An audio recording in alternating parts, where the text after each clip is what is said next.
মাধ্যমিকে প্রথম 10-এর মেধা তালিকায় জায়গা করে নিল হাওড়ার শ্যামপুর হাই স্কুলের পড়ুয়া অরণ্যদেব। 2 মে বৃহস্পতিবার পূর্ব ঘোষিত সূচি অনুযায়ী প্রকাশিত হয়েছে রাজ্যের মাধ্যমিক পরীক্ষার ফলাফল। 2024-এ মাধ্যমিক পরীক্ষা দিয়েছিল মোট 9,23,000 ছাত্রছাত্রী।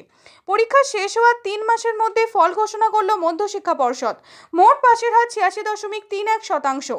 বিগত বছরগুলির মতো এবারও মেধা তালিকা প্রকাশ করেছে পর্ষদ। মেধা তালিকায় প্রথম 10-এ রয়েছে 57 জন, আর সেই 57 জনের তালিকার নবম স্থানে জায়গা করে নিয়েছে গ্রামীণ হাওড়া দক্ষিণ প্রান্তে অবস্থিত শ্যামপুর হাই স্কুলের পড়ুয়া অরণ্যদেব বর্মন সহ বিভিন্ন জেলায় আরও 7 জন পড়ুয়া।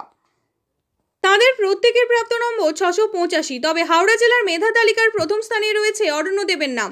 তার বাড়ি পূর্ব মেদিনীপুরের তমলুকে হলেও বাবা গোবিন্দ প্রসাদ বর্মন শ্যামপুর সিদ্ধেশ্বরী মহাবিদ্যালয়ের অধ্যাপক। তাই বাবার কর্মসূত্রে দীর্ঘদিন ধরে শ্যামপুরেই থাকেন অরণ্যদেব ও তার পরিবার। পড়াশোনার পাশাপাশি দাবা ও ব্যাডমিন্টন খেলতে ভালোবাসে অরণ্যদেব। বড় হয়ে আইআইটি ইঞ্জিনিয়ার হতে চাইছে। ছেলের সাফল্যে খুশি অরণ্যদেবের মা বাবাও। তারা জানায়, ছেলের সাফল্যের ব্যাপারে আমরা নিশ্চিত ছিলাম, তবে মেধা তালিকায় জায়গা করে নেবে এটা ভাবিনি।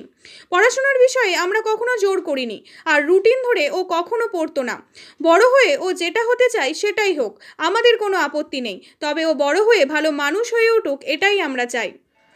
সাফল্য বলার পেছনে যে নিজে পড়লেও যে ভালো রেজাল্ট করা যায় এবং গ্রামের ছেলে মেয়ে যদি ভিত ঠিক থাকে তাহলে যে কোনো দিন যে কোনো রেজাল্ট আসতে পারে।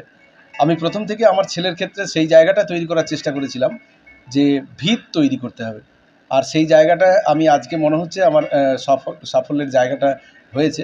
আমি আমার সমস্ত অভিভাবক যাদের ছেলেমেয়েরা আগামী দিনে মাধ্যমিক দেবে তাদের কাছে রিকোয়েস্ট করব যে নাম্বারের পেছনে ছুটে কোনো লাভ নেই, নাম্বার ওর পেছনে ছুটবে, তার জন্য বইয়ের প্রতি একটু নজর দিন এবং ভিতটা তৈরি করার চেষ্টা করুন। শুধুমাত্র বাইরে চটকদারির জন্য পরীক্ষার পর পরীক্ষা নাম্বারের জন্য ছুটে কিচ্ছু লাভ হবে না। তার থেকে ভিত যদি শক্ত থাকে তাহলে আজ না হোক কাল সে সাকসেসের শিখরে পৌঁছাবেই। সবাই শুভেচ্ছা জানাচ্ছে এবং সবার কাছেই একটা প্রত্যাশা ছিল, কারণ ও অলিম্পিয়াড পরীক্ষাতে বিভিন্ন কম্পিটিটিভ পরীক্ষাতেও ও র্যাঙ্ক করছিল। স্বভাবতই আত্মীয় পরিবার পরিজন, গ্রামবাসী, আমার বন্ধু বান্ধব, আমার নাট্য উৎসব কমিটি, আমার ভয়েস অফ শ্যামপুর, এভরিথিং, নানান সংগঠনের সঙ্গে আমি যুক্ত আছি। তারা প্রত্যেকেই প্রত্যাশার মধ্যে ছিল। বিশেষ করে শ্যামপুর হাই স্কুলের সমস্ত অভিভাবক এবং ছাত্রছাত্রী তারাও তাকিয়েছিল যে অন্ততপক্ষে অরণ্যদেব বর্মন একটা কিছু রেজাল্ট করবে। সেই জায়গা থেকে এই রেজাল্ট আশা রাখছি আরেকটু ভালো হলে হয়তো আশা করতাম, কিন্তু আমরা অনেক কাটছাট করে ক্যালকুলেশন করে ওই 685 থেকে 90-এর মধ্যেই থাকবে এটা আমরা ক্যালকুলেশন করেছিলাম।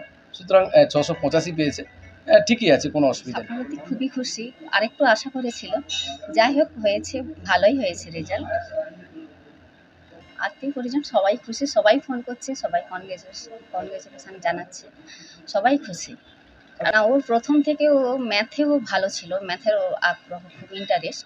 তারপরে ওর বাপি চেয়েছিল একটা ডাক্তারের লাইনে যেতে, কিন্তু যেহেতু ম্যাথটা ভালো, ম্যাথের প্রতি ইন্টারেস্ট, সেহেতু মানে ও যেটা চাইছে আমরা তাতেই রাজি আর কি, কারণ আমরা চাই না ওর বিরুদ্ধে যাওয়ার আর কি।